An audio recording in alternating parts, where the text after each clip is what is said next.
Good morning, you guys. How you guys doing? Mr. Gigi here on the Men's Daily Advice and Encouragement channel. Right now, I'm in the middle of cooking some French toast for breakfast for me and my daughter, and some sausage. I got stuff in the oven. You know, I use that as my placeholder, so made me a good cup of coffee. So, anyways, this thing's still boiling and everything. So, anyways, I'm about to warm up my coffee that I got over here, and then after that, I'm about to get to my story. But the thing is that what I want to talk about this morning is guys who sit up here and really do not appreciate you. They really don't appreciate you. Guys, women, you guys are going to be running into that shit, okay? All right? And I'm going to go more into detail about it, about me at the time I was homeless, at the time that I was a roommate with someone, and then now this person is receiving their karma. This person, I'm not going to say their names, they've created a lot of bullshit for themselves, after I removed myself from that situation, And that's why I always talk about stoicism. Stoicism talks about, your personal peace, having your respective mind, You got to be able to respect yourself first. Love yourself first, man. Because if you don't, nobody else will. So anyways, give me a moment. Let me warm up this coffee and all this shit, and I'll get to the video very shortly. All right, I already cleaned up my mess. Gotta wipe down my stove a little bit.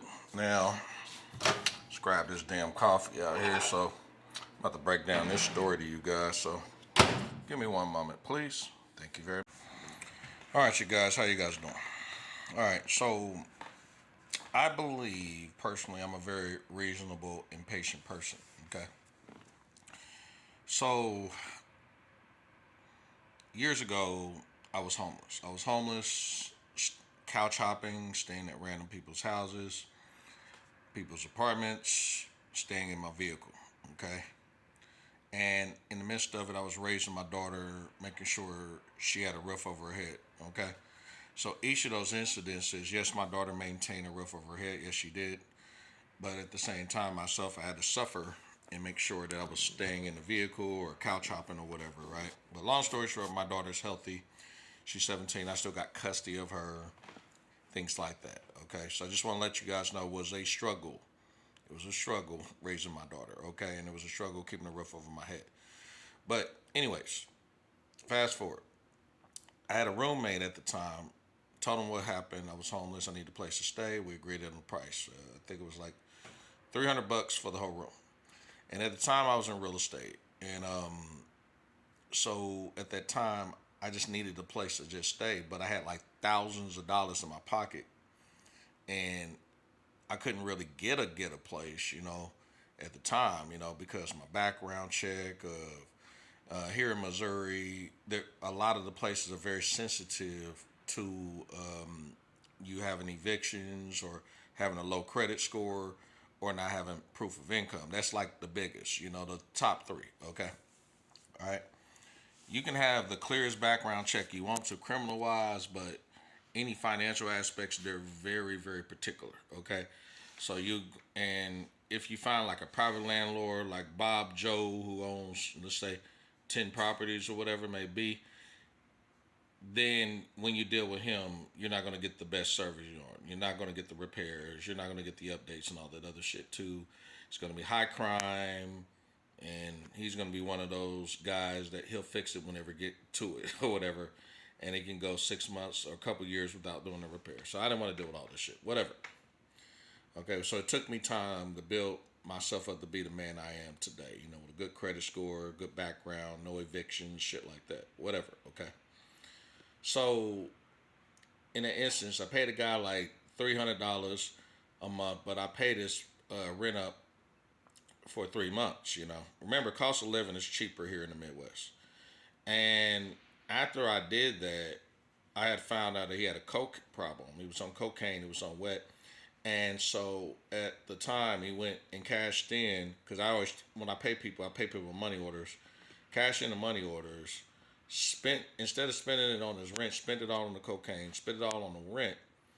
Didn't put it on the rent, but spent it on cocaine and wet. He was supposed to put it into the rent, and now he get ready to get evicted. Now he's complaining to me that his electric bill's going up, water bill's going up, and now it's all my fault. You see where I'm at? So I go ahead and I leave, right? I leave or whatever, right? Because I'm gone the majority of the day and things like that. So he makes a smear campaign, tells everybody I ran his electric bill up, water bill up, all this other shit, right? But he didn't tell them the positive things, so how I paid his rent up for 3 months, how I did the repairs on his place, you know. Yes, I have a plumbing, electrical, heating, and AC and handyman background, okay? I repaired both his washer and dryers as an appliance repair tech, refrigerator, kept his house clean, kept a lot of food in his fridge, all this other shit, right? And he didn't tell them all those positive things. No, these people usually go straight to the negative, you know. I've dealt with that in my relationships where instead of the woman going and telling her family and her friends any positive things, anything goes bad, she tells them everything negative about yourself and what's going on, but nothing positive, right? Those type of people, I really mean it. You need to cut those motherfuckers off. Okay. Fast forward, the man ended up after I left, went and stayed in my vehicle. I had a big cargo van. My cargo van, big as hell, you could lay down in it. Left with my cargo van. All right. For like 2-3 months, boom, I got a new place. All right. So I did get a new place. He ended up, after I left, rotted out in this place, I think like another year, got with another woman, and the woman helped him not only pay his rent, pay for his new vehicle, but he got in like 4 wrecks, okay? All DUI related, though, because he was off, you know, wet, you know, the wet stick, embalming fluid, and also cocaine, right? You know, and liquor. So that's 3 type of drugs. And in all 4 of those incidences, from driving that woman's vehicle, a company vehicle, and also to his personal vehicle, he takes no accountability, no responsibility. Everything is someone else's fuck. Like, it's fucking crazy. Yeah. How do you get in 4 wrecks in the course of 2-3 years and still blame everybody else? Yeah, I know. Yeah. So we got mutual buddies of mine that come by and they tell me these fucking stories. You know, all of us play dominoes, chess, spades, things like that, right? Gigi, did you hear about so and so? I'm like, no, I didn't. What's going on? They tell me this shit, whatever, right? I don't know why they tell me this shit. I don't know. But anyway, he had a good woman that was paying for all this shit, but his stupid ass wanted to portray it as pimping, to where in his mind, every time she got a paycheck from her job, she give him the money, and she calls them, and he calls her a bitch. You know, where he can beat her ass, and she can get checks. He can give her all her checks from work. Right? She was a good woman, very intelligent, but he fucked it up. He fucked it up really bad. They were supposed to have a baby. He punched her in her stomach. You know, caused her to miscarry and all this other shit. And we're all talking about, why are you fucking with this woman, man? And she's a good woman, but he couldn't see it. So long story short, he got homeless, lost the other place because of cocaine. Moved in with her. This woman was nice enough to let him move in. This stupid motherfucker took the car that she was driving, brought other bitches in it. And one night when he had another bitch in it behind this woman's back, he got in a wreck. Avoided accountability, response. It's not his fault or whatever, but he called up one of his uncles crying, said, oh my God, I don't know what to do, whatever. And she got fed up and finally broke up with him and left him alone, you know. Mind you, this woman was nice enough to bring him into her home. Plus, on top of that, you know, not necessarily look bad on because of his situation, you know. But fast forward, he got into a to a fight, actual fight, fist fight with one of our mutual buddies, and the guy whooped his ass. Again, went around to a lot of people I know, smear campaign, made himself look like a victim, okay?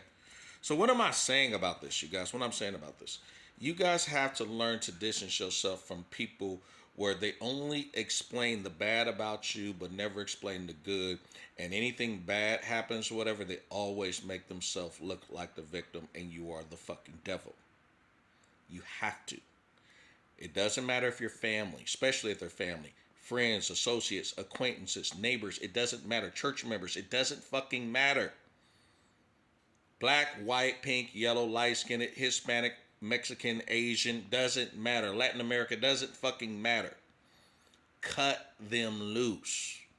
Respect yourself and love yourself and learn how to keep your fucking distance. All right? It's always better to be alone rather than be in bad company. This is Mr. Gigi. I'm out of here. Peace out, you guys.